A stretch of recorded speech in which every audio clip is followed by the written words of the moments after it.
বাড়ি থেকে ক্যাডার দিয়ে তুলে নিয়ে গিয়ে এক ছাত্রীকে ধর্ষণ করেছেন বগুড়ার শহর শ্রমিক লীগের আহ্বায়ক তুফান সরকার।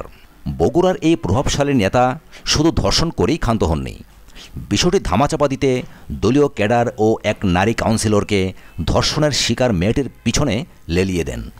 শুক্রবার বিকেলে তারা কিশোরী ও তার মাকে বাড়ি থেকে তুলে নিয়ে গিয়ে 4 ঘন্টা ধরে নির্যাতন চালান।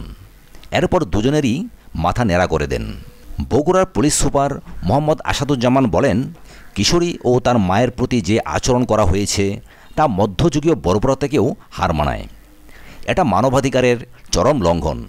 এর পেছনে যত বড় রাঘব বলই থাকুক না কেন, কেউ রক্ষা পাবে না। পুলিশ জানায়, এই ঘটনায় কিশোরীর মা বাদী হয়ে শুক্রবার রাতে শ্রমিক লীগ নেতা তুফান সরকার, তার স্ত্রী আশা সরকারের বড় বোন বগুড়া পৌরসভার সংরক্ষিত ওয়ার্ডের নারী কাউন্সিলর মার্জিয়া আক্তার সহ 10 জনের বিরুদ্ধে ধর্ষণ ও নির্যাতনের অভিযোগে 2টি মামলা করেছেন।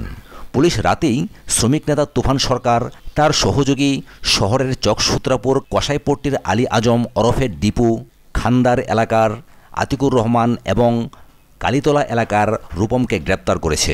তবে নারী কাউন্সিলর ও তার মা বোন আত্মগোপন করেছেন। আর অসুস্থ মা মেয়েকে বগুড়ার শহীদ জিয়াউর রহমান মেডিকেল কলেজ হাসপাতালে ভর্তি করা হয়েছে। হাসপাতালের সার্জারি বিভাগের প্রধান অধ্যাপক মোতালেব হোসেন বলেন, মেয়েটির শরীরে 7-8 স্থানে রড বা লাঠির আঘাতের চিহ্ন রয়েছে। মাথা ন্যাড়া করে দেওয়া হয়েছে, তবে এখন সে শঙ্কামুক্ত। ডাক্তারি পরীক্ষায় ধর্ষণের বিষয়টি নিশ্চিত হওয়া যাবে। কিশোরী ধর্ষণ ও মা মেয়েকে মাথা ন্যাড়া করে দেওয়ার ঘটনা নিয়ে গতকাল সাংবাদিকদের ব্রিফিং করেন বগুড়ার জেলা পুলিশের মুখপাত্র এবং অতিরিক্ত পুলিশ সুপার সনাতন চক্রবর্তী।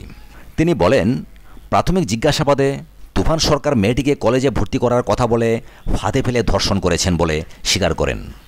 এরপর তার সহযোগীদেরও গ্রেপ্তার করা হয়। গ্রেপ্তার করা আতিকুর রহমান গতকাল আদালতে দোষ স্বীকার করে জবানবন্দি দিয়েছেন। ঘটনার শিকার কিশোরী জানায়, মাস দেড়েক আগে সে রিকশায় চলে যাচ্ছিল। পথে চোখজাদু ক্রসলেনে শ্রমিক লীগ নেতা তুফান সরকারের ব্যবসা প্রতিষ্ঠানের সামনে রিকশা থামান তার সহযোগী আলী আজম। তিনি মেয়েটির মুঠোফোন নম্বর চান। সে একটি ভুয়া নম্বর দিয়ে চলে যায়।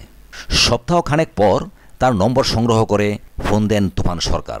নানা জিজ্ঞাসার এক পর্যায়ে মেয়েটিকে বলে তাকে সরকারি আজিজুল হক কলেজে ভর্তির সব ব্যবস্থা করে দেবেন। এজন্য এসএসসি পাশের কাগজপত্র 4000 টাকা দিতে বলেন। কথা মতো সে তুফানের সহযোগী আলী আজমের হাতে টাকাসহ কাগজপত্র পাঠিয়ে দেন।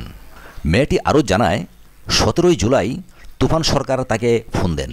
তখন তুফান তাকে বলেন, ভর্তি করানো সম্ভব হয়নি, তুমি বাসায় এসে কাগজপত্র নিয়ে যাও। কিন্তু সে বাসায় যেতে রাজি হয়নি। এরপর তুফান সরকার তার সহযোগীদের মাধ্যমে ব্যক্তিগত গাড়ি পাঠিয়ে মেয়েটিকে নিজের বাসায় তুলে নিয়ে যান। এ সময় বাসায় তুফানের স্ত্রী ছিলেন না। সেখানে মেয়েটিকে ভয়ভীতি দেখিয়ে তিনি ধর্ষণ করেন। এতে মেয়েটি অসুস্থ হয়ে পড়ে। এ সময় তুফান তার ক্যাডার আতিকুর রহমানকে ওষুধ কিনে দিতে বলেন। আতিকুর স্থানীয় দোকান থেকে ওষুধ কিনে দিয়ে তাকে বাসায় পৌঁছে দেন। আর ধর্ষণের বিষয়টি ফাঁস না করার জন্য ভয় দেখানো হয়। এদিকে ধর্ষণের ঘটনা ভিন্ন খাতে প্রবাহিত করতে তৎপর হয়ে ওঠে তুফানের স্ত্রী আয়েশা সরকার ও স্ত্রীর বড় বোন পৌর কাউন্সিলর মার্জিয়া আক্তার। গত শুক্রবার বিকেলে তারা 8-10 জন ক্যাডার পাঠিয়ে ওই কিশোরী ও তার মাকে বাড়ি থেকে তুলে আনেন। প্রথমে মার্জিয়া নিজে এবং পরে তুফান সরকারের স্ত্রী আশা সরকার ও শাশুড়ি রুমি বেগম মা মেয়েকে অকথ্য ভাষায় গালিগালাজ করেন। এরপর তুফানের 3 সহযোগী তাদের বেধড়ক মারধর করেন। প্রায় 4 ঘন্টা চলে এই নির্যাতন। এরপর তারা নিজেরা এবং পরে নাপিত ডেকে দুজনের মাথা ন্যাড়া করে দেন। পরে সাদা কাগজে সই নিয়ে 24 ঘন্টার মধ্যে বগুড়া ছেড়ে চলে যেতে বলেন। না গেলে অ্যাসিড দিয়ে ঝলসে দেবেন বলে হুমকি দেন। তারা সেখান থেকে চলে আসার পর স্থানীয় এক প্রতিবেশী অসুস্থ মা মেয়েকে হাসপাতালে নিয়ে যান। এরপরই সব জানাজানি হয়। গতকাল সকালে হাসপাতালে গিয়ে দেখা যায় মেয়েটি যন্ত্রণায় কাতরাচ্ছে।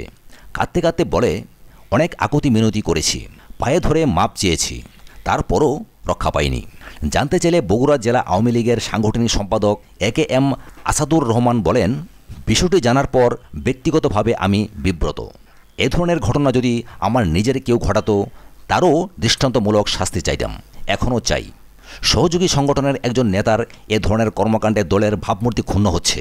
যারা তুফান সরকারের মতো ব্যক্তিকে সহযোগী সংগঠনের শীর্ষ পদ দেন, এ ঘটনার জন্য তারাও কম দায়ী নন। সাথে থাকার জন্য অসংখ্য ধন্যবাদ। আমাদের চ্যানেলটি সাবস্ক্রাইব করে সবসময় সাথে থাকুন এবং ভিডিওটি যদি ভালো লেগে থাকে তাহলে লাইক, কমেন্ট এবং শেয়ার করুন। ধন্যবাদ।